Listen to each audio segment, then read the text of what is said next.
This is an ethics complaint against Congressman Danilo Ramon S. Fernandez, more popularly known as Dan Fernandez or Attorney Google. Dan Fernandez, kinarma na mga idol, sinampahan ng ethics complaint ni Attorney Topacio. Pakinggan po natin mga idol yung pahayag ni Attorney Topacio.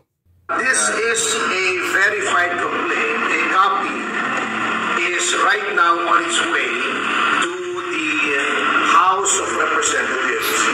This is an ethics complaint against Congressman Danilo Ramon S. Fernandez, more popularly known as Dan Fernandez or Attorney Google. Anyway, this is for certain conduct unbecoming of a member of parliament, unparliamentary conduct, which were committed during the hearings of the Quadcom. I will just give you the general details anyway. I will be leaving this copy for you, and those who wish for soft copies, I will viber to you later immediately a soft copy. If you recall, noon kong nililitis o dinidinig yung tungkol sa mga pogo, kinatawan ko po roon. Nirepresent ko si Miss Catherine Cassandra Leong. At lahat naman po tayo saksi sa ginawang paglabag sa mga karapatan ni Miss Cassie Leong. Specifically, not only the deprivation of the right to counsel, but physically, this was unprecedented in legislative history in this country. Nahaharangin mo yung abogado at hindi mo palalapitin sa kanyang kliyente during a legislative hearing.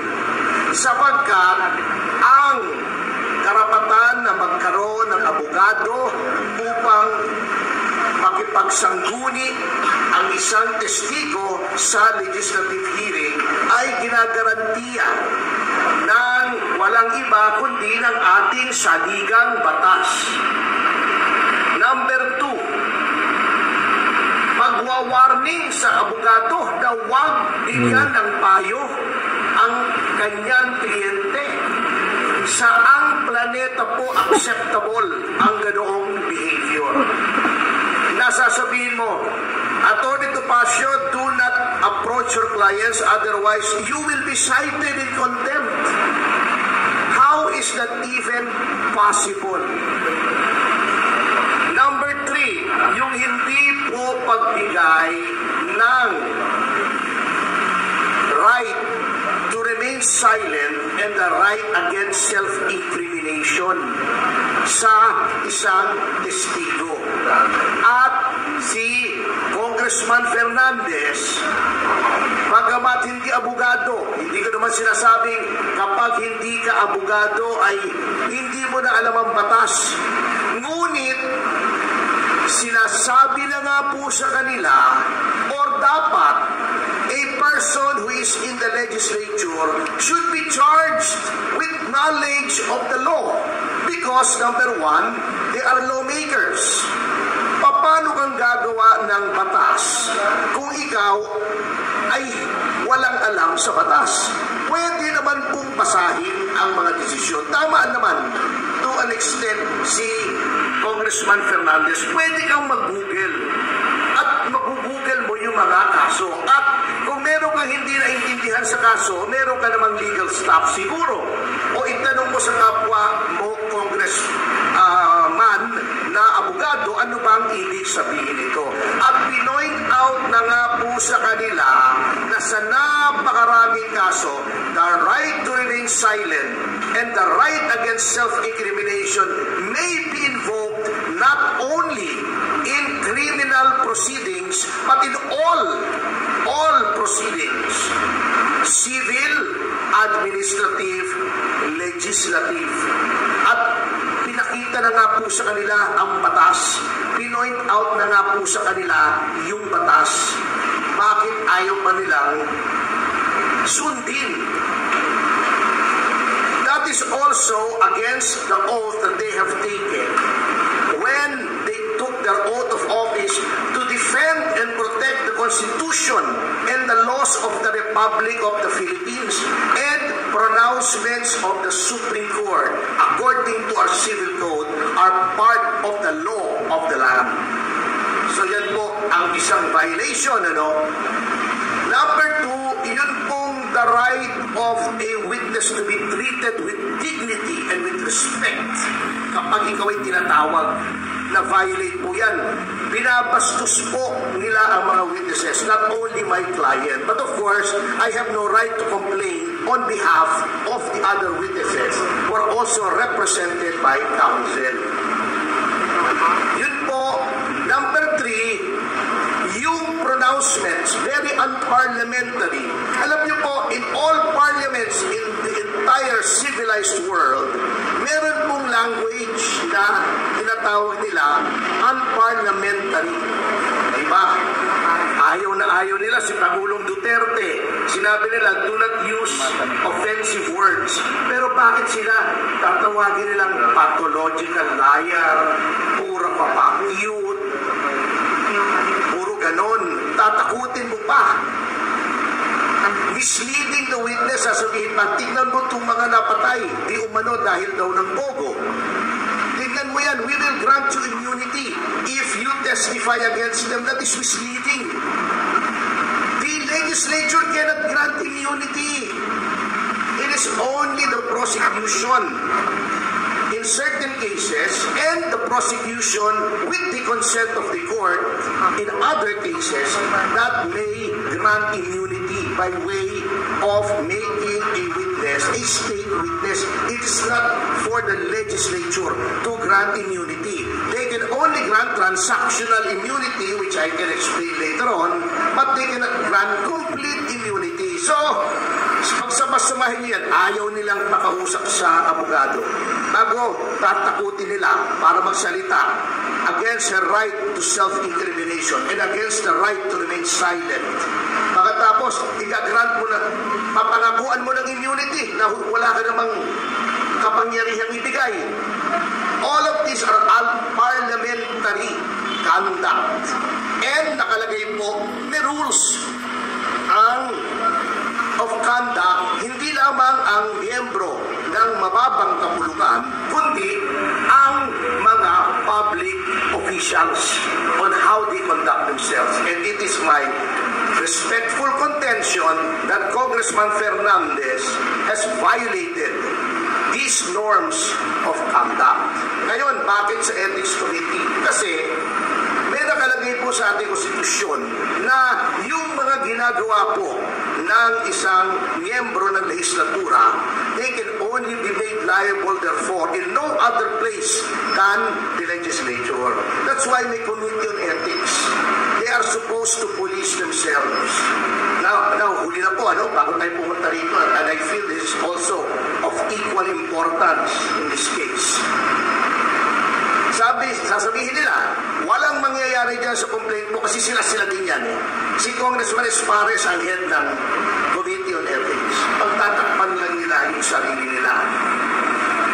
Well, unang-una, I would like to give our lawmakers, at least the majority, the benefit of the doubt. Although I doubt the benefit. Ngunit, by doing this, I want to prove two things. Number one should not sit idly by while the rights of persons are being trampled upon by the legislature. Dapat may magreklamo rito. Otherwise, gagawin nilang palagi yan sa lahat ng witnesses. Notwithstanding the caveat of the Supreme Court in Ong versus Senate Blue Ribbon Committee, which by the way, I argued before the Supreme Court, which says that all witnesses must be given due process. Bina-violate na po nila yan. Number two, by filing this, I want to hold a mirror up to our honorable congressmen.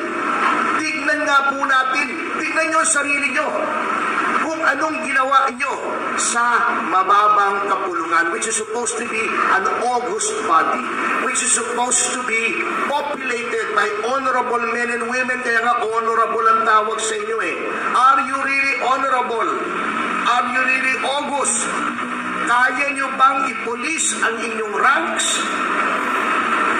Do you still have any shred of decency left in your bodies para makita na mali ang ginagawa ng isang miyembro ninyo at disiplinahin ninyo? Because by no stretch of the imagination is such conduct exhibited by Congressman Fernandez allowable or should be countenanced or tolerated by anyone. Yun mga idol, inarma na si Dan Fernandez mga idol.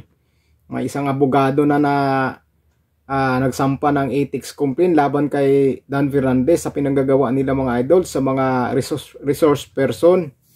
Yan kasi mga idol, kapag hindi nila magustuhan yung mga sagot na talagang iniipit nila mga idol, dinidikdik talaga nila mga idol. Nakikita naman po natin sa mga hearing. Ngayon lang po ako nakapansin nga mga idol sa hearing na parang palaging may nakukontempt mga idol. Marami pong nakukontempt ngayon na nakikita natin sa balita. Noong mga nakaraang taon, grabe ang nakontempt nila mga idol. May ilang tao na po mga idol kapag hindi po nila nagustuhan yung mga sagot ng mga resource person. Kung hindi po ayon sa kanilang kagustuhan ang mga sagot ng resource person ay kinukontempt po nila mga idol, tinataas-taasan po ng busis.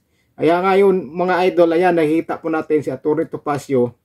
Talagang napansin po niya mga idol na hindi po maganda mga idol. Kaya napakaganda po talaga kapag may mga abogado na ganito mga idol na nanindigan din na kapag nakikita nila yung may mali na, talagang handang magreklamo mga idol.